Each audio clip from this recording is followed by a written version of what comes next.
अरे लड़ेला पेनी में छेनी, जी हमारे दोस्त को लड़ता है पेनी में छेनी। इन्हीं का नाम है प्रदीप प्रेमी।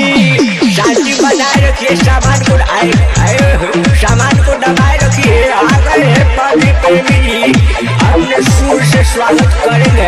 सब इधर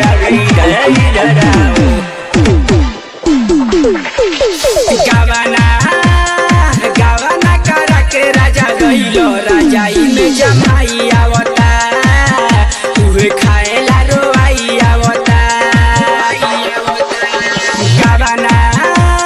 गावाना करा के राजा गइलो, राजाई में जमाई आवता, उहे खाएला रोआई आवता।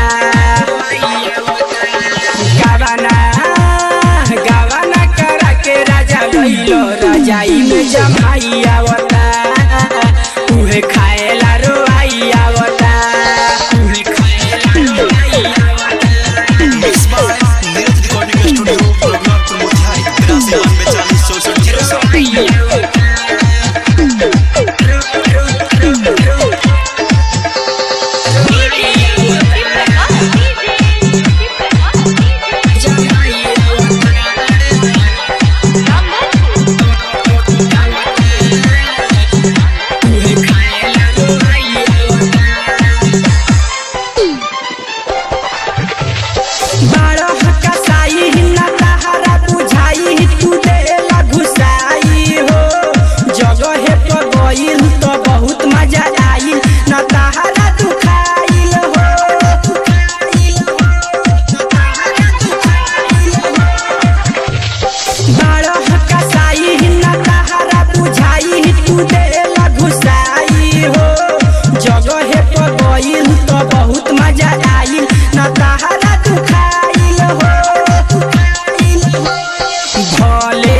राजाई में जमाई आवता, उहे खाएला रोआई आवता।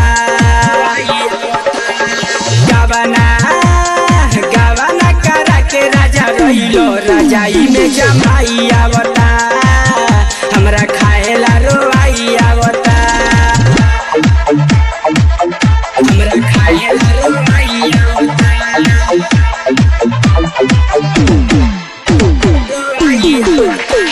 राइटर हो राजकुमार के तो बुझो परेशानी हो, प्रदीप हो प्रेमी तो आज नहीं मानी, करी ही माना मानी हो, करी ही माना मानी हो। राइटर हो राजकुमार कहे ना सह परेशानी, मिली ही तारा